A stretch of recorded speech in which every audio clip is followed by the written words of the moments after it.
하나, 둘, 셋. 안녕하세요. 저희는 별동대 101의 몽상가입니다. 저는 별동대 대장이자 소설 시선의 종특지를 쓴 고재현입니다. 저는 소설 음악지 도시를 쓴 임효빈입니다. 네, 안녕하세요. 저는 다정한 오지랖을 쓴 구지연입니다. 안녕하세요. 저는 시작을 쓴 김희안입니다. 안녕하세요. 저는 천문대 가는 길을 쓴 박시연입니다. 저희 100일의 몽상가는 문학과 글을 사랑하는 우리말 각고미들이 모여서 약 100일의 시간 동안 불필요한 외국어와 번역 툴을 지향하는 소설을 집필한 별동대입니다. 총 6편의 단편집에서 모두 흔들리는 자아가 등장합니다.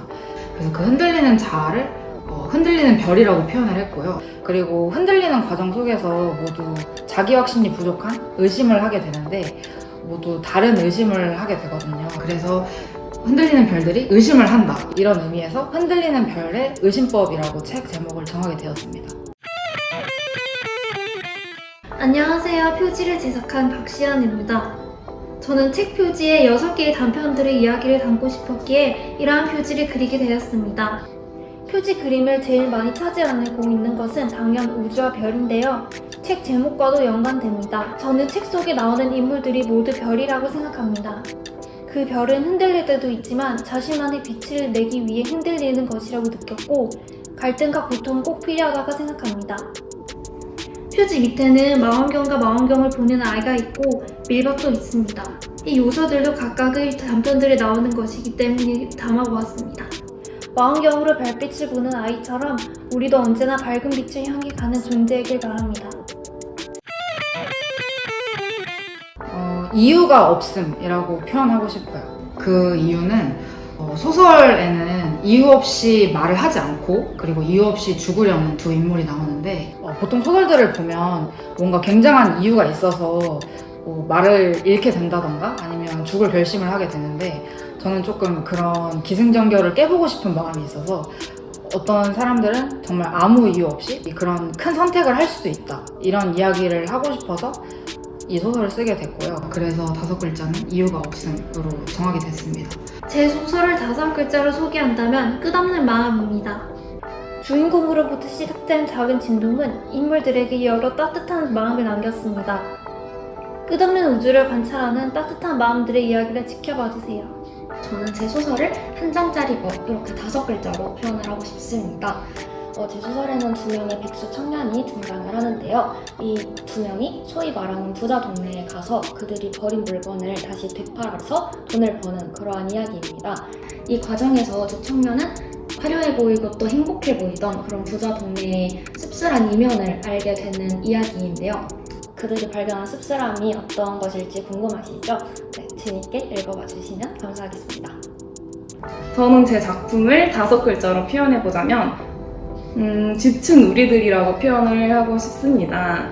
저희 모두 각자의 이유로 지치고 방황하는 시기가 있잖아요. 작품 속 주인공인 세리도 끊임없이 좌절하고 슬퍼해요. 그 과정에서 세리의 심신이 굉장히 너덜너덜해졌을 거라고 생각해요. 근데 과연 세리만 그랬을까요? 세리뿐만 아니라 작품 속에 등장하는 다른 인물들의 사연들도 같이 이해해 주셨으면 좋겠어요.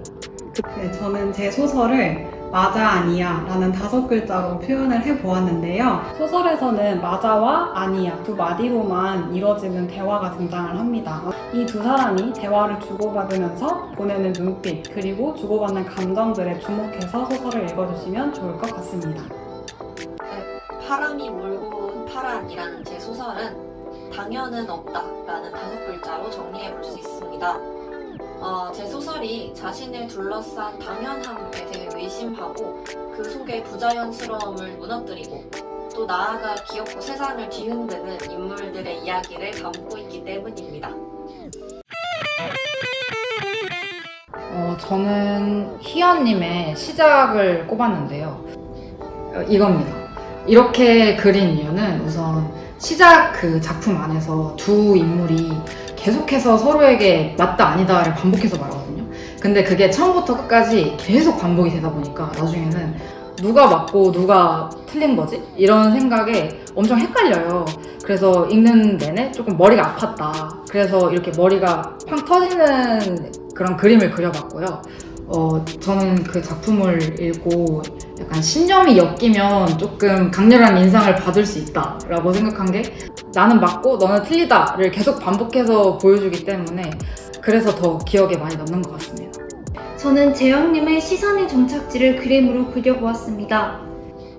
주인공은 자신을 얽매이게 만드는 부모님과 주변인의 시선에 대해서 압박감을 느끼고 있었습니다. 그래서 도시에서 시골로 내려오게 되었는데 그 시골의 학교에도 도시와 별 다를 바가 없었습니다. 그래서 이중물의 문제가 겹친 그런 상황들을 표현하기에 적합한 것 같아서 이런 그림으로 그려보았습니다. 저는 지윤님이 작성하신 다정한 오지랖을 보고 이런 그림을 그려보았습니다. 입에 지퍼가 달린 표정인데요. 주인공 안다정은 말을 하지 못한다는 특징을 가지고 있고 또 노혜정은 남들에게 쉽게 말하지 못할 계획을 가지고 있다는 특징을 가지고 있어요. 그래서 두 인물 모두 쉽사리 입을 열지 못한다는 특징을 보고 이러한 그림을 그리게 되었고 이 두 주인공 사이에서는 긴 말이 오가지 않고 있음에도 불구하고 이 둘 사이에서 굉장한 상호소통이 이루어지고 있기 때문에 그 인상 깊은 점을 생각을 하면서 이러한 그림을 그려보았습니다. 저는 민정님의 파란을 몰고 온 파람이 가장 기억에 남았는데요. 한번 이렇게 그림을 그려보았습니다. 보면은 이제 눈이 굉장히 놀라있고 입도 딱 벌리고 있는데 이제 왜 이런 식으로 그림을 그렸냐면은 이제 파란을 몰고 온 파람이 액자식 구성으로 진행되면서 그 안에 있는 세계관들이 굉장히 잘 짜여져 있어요.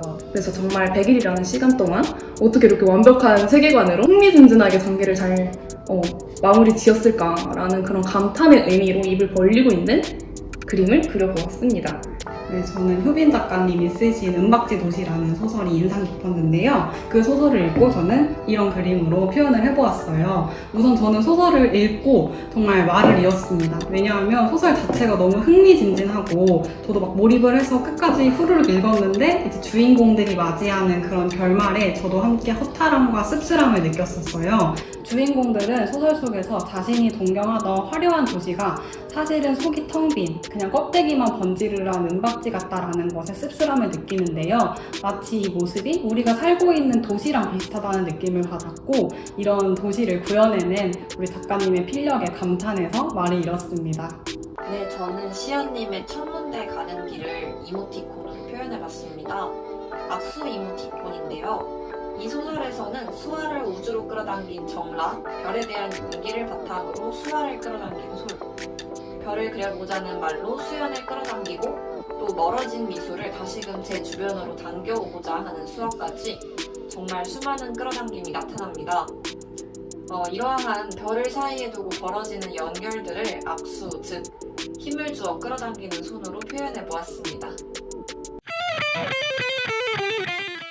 다정한 오지랖을 읽은 여러분들도 그냥이라고 말할 수 있는 조금 가벼운 그런 독서를 하셨으면 좋겠고요.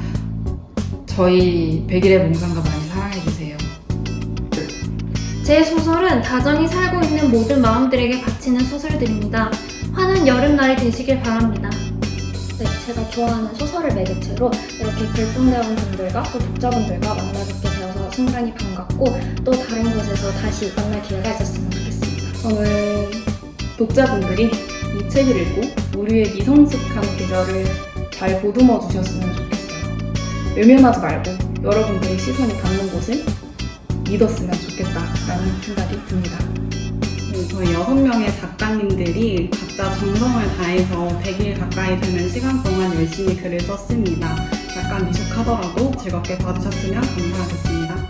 제 소설은 세상을 바꾸고자 하는 약자들에 대한 헌사입니다.